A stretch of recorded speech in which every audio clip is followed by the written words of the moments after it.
Hello សួស្តីអ្នកនរគ្នាថ្ងៃនេះខ្ញុំបាននាំអ្នកនរគ្នាមកដើរលេងជាមួយខ្ញុំនៅពេលទី2កន្លះពេលហ្នឹងខ្ញុំកំពុងអង្គុយចាំប៉ាដោយសារគាត់ខ្ចីម៉ូតូខ្ញុំយកទៅក្រៅយើងទៅនៅកំពុងអង្គុយចាំគាត់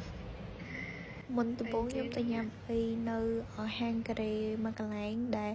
តំបន់នៅបាត់ដំបងហ្នឹងកន្លែងហ្នឹងវាស្អាតស្អាតហើយម្ហូបក៏ឆ្ងាញ់ដែរនេះវិភ័យខ្ញុំវាមកដល់ហើយបន្ទាប់មកយើងថតរូបបានតិចតួចដល់ល្ងិតមុំដោយសារយើងថតរូបច្រើនហើយនិយាយគ្នាទៀតចឹងទៅទ្រាំបានមកដល់រៀងយប់បន្តិចបន្ទាប់មកយើងក៏បានដើររហូតទៅនេះគឺជាភេសជ្ជៈដំបូងដែលយើងទិញហ្នឹងគឺម៉ាឆាហើយគាត់ចាប់យើងទៅហ្មងម៉ាឆានេះខ្ញុំរ៉េតឲ្យ3កន្លះលើ10ពេលហ្នឹងមិត្តភក្តិខ្ញុំខ្ជូតណាស់ឲ្យខ្ញុំផឹកមុនហើយយើងផឹកមួយកែវ2នាក់ចឹងទៅចំណេញយើងចំណេញលុយបន្ទាប់មកបានបន្តិចក៏ជួបចាឡាងគាត់អ្នកលក់ skincare នៅបាត់ដំបងហើយនេះអ្នកទាំងអស់គ្នាមើលឡើងខ្ពស់ហ្មងនេះតបមកយើងក៏ចូលមើលបតោសោនេះប៉ុន្តែរៀងថ្លៃតិចក៏ទិញវិញហើយនេះគេពងលេងឲ្យយើងឲ្យលឿនណាស់និយាយទៅខ្ញុំអត់បានសូវថតនៅទស្សនវិជ្ជាខាងក្រៅទេដោយសារតែឡើងតែដើរមើលគេរួចក៏បានចូលមកក្នុងអានេះអត់ដឹងគេហៅអីគេទេ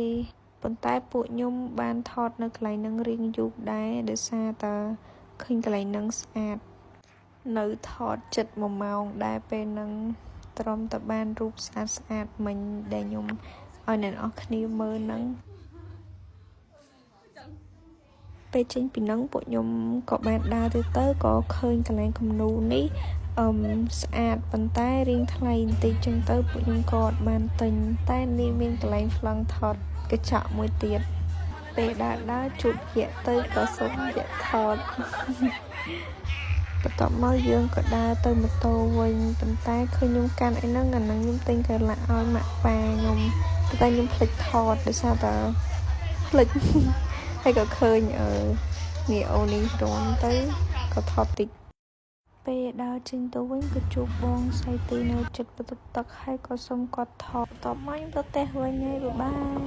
យ